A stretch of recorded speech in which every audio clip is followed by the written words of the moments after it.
Assalomu alaykum opalar singillar. 6-7-8-martga shu narsalar ayollar uchun tekin. Bizada zo'rdan zo'ri. Tilmurotiga 8-martga zo'r aksiya qilganman aka. Mana shu ko'rayotgan mebelimizni xohlaganini tanlasin. Men primerni bo'lish uchun ortoped uголовni ko'rtaman. 249 ming so'm oylik to'lov bilan 24 oyga olasiz. Qo'shimchasiga 4 ta sovg'a. Birinchisi chopper, ikkinchisi tifat, uchinchisi ham ko'rayotganingizda fen 9900 и to'rtinchisi barabar. Hamma filialimizda bor.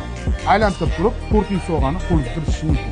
Ortoped uголовingizni sun'iy ravishda oshmaydi. O'sha haqqoniy narxda 100% aka xohlaganini mana kelishadi. Narxi oshmaydi. Hech qaysi uголовь mebelimiz narxi oshmaydi, lekin xuddi shu narsani Ramazon oyida o'zi 30% va 70% gacha aksiyaga ketyapti ustoz. Qo'shimchasiga mash sovg'asini ham 3 kun davomida qo'shib beramiz. 6-7-8-mart kunlari. Bizadan ham bo'lsin, sovg'a 8-mart kuni opa-singillarimizga kommentariyadan aniqlab 3 ta insonga shu sovg'alarimiz bor. Dimka 004 dan mashhur o'tgan chopperni mutlaqo tekinga berib yuboradilar akam. Qaranglar. Hech qanaqa shart-sharti yo'q. Faqatgina akamga obuna bo'lib qo'yib, bitta like bosib qo'yib, duo qilib qo'ysanglar bo'ldi. 3 ta insonga 3 ta narsani shundoqga berib yuborishadi. Dimka 004 zo'ridan zo'r. Aziz Texnobred nomer 1.